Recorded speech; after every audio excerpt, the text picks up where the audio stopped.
नमस्कार. आज आम्ही पोहोचलो आहोत की परभणी जिल्ह्याच्या सोनपेठ शहरातील जे की सोनपेठमध्ये जे एक सोमेश्वर मंदिर या ठिकाणी जे की सर्व सोनपेठकरांचं एक कुलदैवत म्हणून मानलं जात आहे. त्या ठिकाणी आज श्रावण महिन्यानिमित्त आणि गोकुळाष्टमी दिनानिमित्त आज ह्या ठिकाणी जे बरेचसे भाविक भक्त ह्या मंदिरामध्ये येतात. तर जाणून घेऊ की आपल्यासोबत जे आसरोबा तात्या पाटील हे आहेत. तर जवळपास आपल्या मंदिराला जवळपास किती विशेषण चालू असेल? पुरातन काळातील मंदिर काय सांगता येत नाही.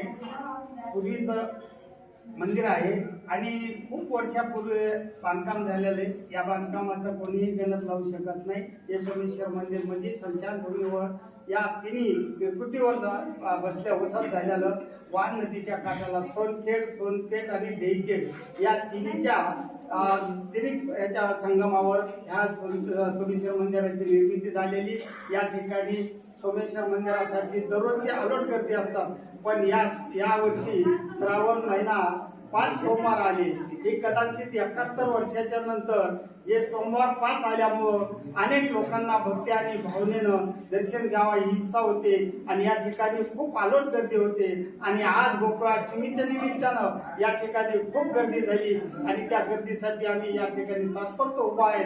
सर्वांना दर्शन घेण्यासाठी त्यांना सुविधा या ठिकाणी भरपूर केलेली आहे. तरी भाविकांना याचा सर्वांनी लाभ घ्यावा ही आमची विनंती आहे. बरं तात्या, ह्या ठिकाणी जे की परळी वैजनाथ ह्या ठिकाणी जे ज्योतिर्लिंग आहे सोनपेठमधून सोमेश्वर देवस्थानाची त्या ठिकाणी जे कावड यात्रा जाणार आहे ती जवळपास म्हणजे किती वाजता जाणार आहे आणि कोणत्या दिवशी जाणार आहे काय सांगा? हरिभक्त पारायण वेदपठण आमचे रंगनाथ गुरुजी सोनपेठकर यांच्या भूमीमध्ये हे वसाहत झालेलं गाव आणि ह्या गावात आज या ठिकाणाहून शिवरात्रीच्या दिवशी 1 तारखेला या ठिकाणी कावड यात्रा परळी वैजनाथ या ठिकाणी गंगेचं पाणी घेऊन या ठिकाणाहून जाणार आहे. तरी भाविकांना सर्वांना या ठिकाणी लाभ घ्यावा आणि ते लाभ घेतल्याच्या नंतर संध्याकाळी या ठिकाणी हरिभक्त पारायण कीर्तन जागर हे सर्व काय होणार आहे. काही समजांची या ठिकाणी फळाची व्यवस्था केल्या जाणार आहे. तरी भाविकांना याचा लाभ घ्यावा. मला एक बोलायचं की तुम्ही प्रत्येक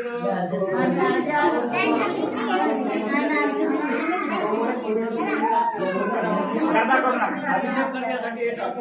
नेमकं जवळपास मला वाटतं किती दिवसापासून म्हणजे अशा प्रकारे सोमेश्वर मंदिरामध्ये अभिषेक करतात? काय अभिषेक हे पुरातन काळापासून चालू आहे. श्रावण महिन्याचा अभिषेक खूप सौभाग्याचं मानलं जातं. समजा अभिषेक श्रावण महिन्यामध्ये त्या हिशोबाने खूप वर्षापासून अभिषेकला दिलं.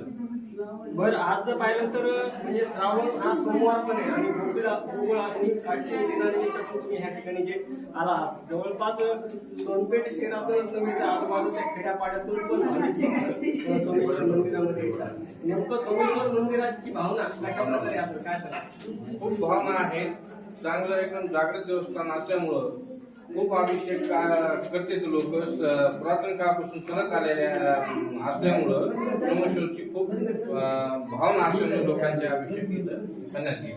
मला एक बोलायचं की जेणेकरून की 1975 साली जे की पूर्ण सोनपेठला पाण्यानं घेरलं होतं पण मंदिरामध्ये पाणी आलं नव्हतं. ही म्हणजे वेगळी काहीतरी महादेवाची भावना म्हणून त्यावेळेस तुम्ही पाहिली त्यावेळेस दृश्य म्हणजे अद्भुतच म्हणावं लागेल. कारण इतकं पाण्यानं पूर्ण गाव व्यापलं होतं पण मंदिर ते काय एवढं पाण्यामध्ये गेलं नाही.